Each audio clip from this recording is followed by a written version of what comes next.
ఏపీలో పొత్తుల రాజకీయం కీలక మలుపు తీసుకుంది. ప్రభుత్వ వ్యతిరేక ఓటు చీలకూడదని పదే పదే చెప్తున్నా టీడీపీ జనసేన ఇప్పుడు బీజేపీని కూడా కలుపుకొని వెళ్తున్నాయి.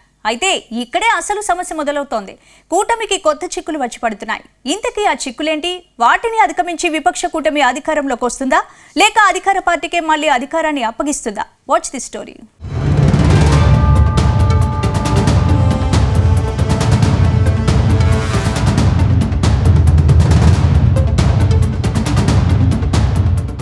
రాజకీయాలన్నాక ఎత్తులు పై ఎత్తులు పొత్తులు సమీకరణాలు సాధారణమే.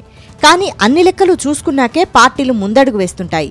అలా కాకుంటే తమ గొయ్యి తామే తీసుకున్నట్లు అవుతుంది.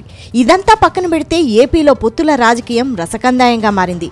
ఇన్నాళ్లు కొనసాగిన సస్పెన్స్ కు ఓ క్లారిటీ వచ్చింది. టీడీపీ జనసేన ఆశించినట్లే బీజేపీ సైతం పొత్తుకు సై అంది.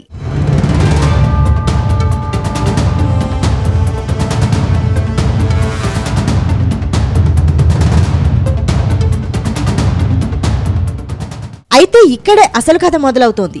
గత అసెంబ్లీ ఎన్నికల్లో బీజేపీకి చెందిన దాదాపు సగం మంది అభ్యర్థులకు డిపాజిట్లు కూడా రాలేదు. భారతీయ జనతా పార్టీకి ఏపీలో 2% ఓట్లు కూడా లేవన్నది రాజకీయ విశ్లేషకుల మాట. అలాంటి బీజేపీతో పొత్తు కోసం టీడీపీ జనసేన ఎందుకు అంతలా తహతహలాడాయన్న ప్రశ్నలు వ్యక్తమవుతున్నాయి. దీనికి సమాధానం తెలుసుకునే ముందు పొత్తుల వల్ల మూడు పార్టీల మధ్య తలెత్తే ప్రధాన ఇబ్బందులేంటో చూద్దాం.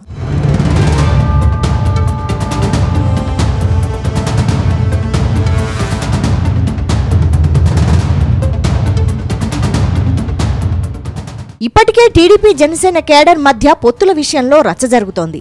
సీట్ల సర్దుబాట్ల విషయంలో గొడవలు జరుగుతున్నాయి. కేవలం 24 అసెంబ్లీ సీట్లే పవన్ తీసుకున్నారంటూ సొంత పార్టీ నేతలు సైతం పెదవి విరుస్తున్నారు. మాకు సీటు కావాలంటూ రెండు పార్టీలకు చెందిన మరికొందరు నేతలు కయ్యానికి దిగుతున్నారు. అలకలు బుజ్జంగిప్పులతో ఇప్పటికే ఈ వ్యవహారం రచకెక్కుతోంది. అయితే ఇప్పుడు బీజేపీ కూడా సీన్లోకి ఎంట్రీ ఇవ్వడంతో ఈ తరహా గొడవలు మరిన్ని జరిగే అవకాశాలు కనిపిస్తున్నాయి.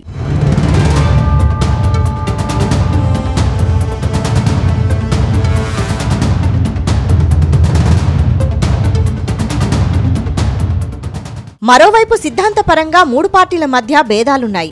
ముఖ్యంగా కొన్ని వర్గాలు బీజేపీని వ్యతిరేకిస్తున్నాయి. ఈ నేపథ్యంలో ఓటు ట్రాన్స్ఫర్ కావడం కష్టమే అంటున్నారు.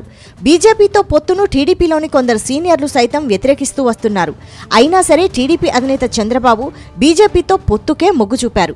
ఒకవేళ కూటమి అధికారంలోకి వస్తే ముస్లిం రిజర్వేషన్ల రద్దుకు బీజేపీ పట్టుపట్టే అవకాశం ఉంది. అందుకు టీడీపీ జనసేన ఒప్పుకుంటాయా అన్న ప్రశ్న. అటు ఎన్నికల మేనిఫెస్టోలో ముస్లింలకు రిజర్వేషన్లపై హామీ ఇస్తారా? కూటమిలో బీజేపీ ఉండగా అది అసాధ్యమనే అంటున్నారు.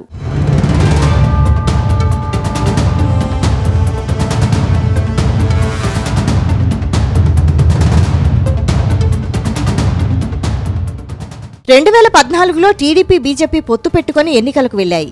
జనసేన కూడా ఆ ఎన్నికల్లో పోటీ చేయకపోయినా కూటమికి మద్దతిచ్చింది. ఆ ఎన్నికల్లో కూటమి అధికారంలోకి వచ్చింది. అయితే 5 ఏళ్లు గడవక ముందే పొత్తుకు తెరపడింది. విభజన సమస్యలు, ప్రత్యేక హోదా విషయంలో బీజేపీ మొండి చేయి చూపించిందంటూ అప్పట్లో చంద్రబాబు పెద్ద యుద్ధమే ప్రకటించారు. ఇలాంటి పరిస్థితుల్లో ఇప్పుడు మళ్లీ బీజేపీతో టీడీపీ ఎలా జత కడుతుందన్న ప్రశ్నలు వ్యక్తమవుతున్నాయి. దీనిపై చంద్రబాబు దగ్గర ఉన్న సమాధానం ఏమిటన్న ప్రశ్న వ్యక్తమవుతోంది. ప్రత్యేక హోదా హామీ ఇవ్వని బీజేపీతో వెళితే ప్రజలు ఆమోదిస్తారా అన్న వాదనలు తెరపైకి వస్తున్నాయి.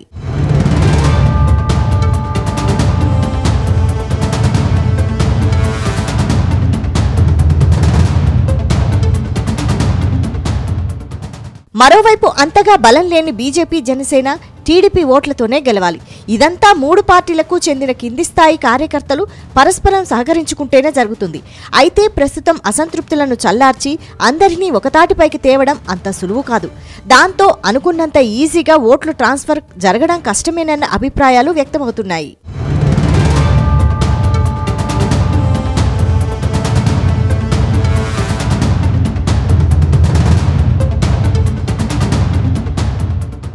బీజేపీ చేరిక వల్ల కొన్ని వర్గాలు టీడీపీ కూటమికి దూరమైతే ఏంటి పరిస్థితి అన్న ప్రశ్న తలెత్తుతోంది. ఒకవేళ ఈ ఓట్లు అధికార పక్షానికి ట్రాన్స్ఫర్ అయితే టీడీపీ కూటమికి కష్టమే. అటు షర్మిల పగ్గాలు చేపట్టాక కాంగ్రెస్ దూకుడు పెంచుతోంది.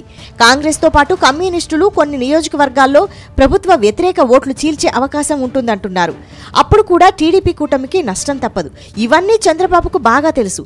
అయితే ప్రస్తుత పరిస్థితుల్లో కేంద్రంలో అధికారంలో ఉన్న బీజేపీ మద్దతు లేకుండా రాష్ట్రంలో నెట్టుకు రావడం కష్టమని భావించారు. అందుకే ఎన్డీఏలో చేరిపోయారు. మొత్తం మీద బీజేపీతో టీడీపీ జనసేన కలవడం లాభం చేకూరుస్తుందా, నష్టం తెస్తుందా అన్నది ఎన్నికల ఫలితాల వరకు వేచి చూడాలి.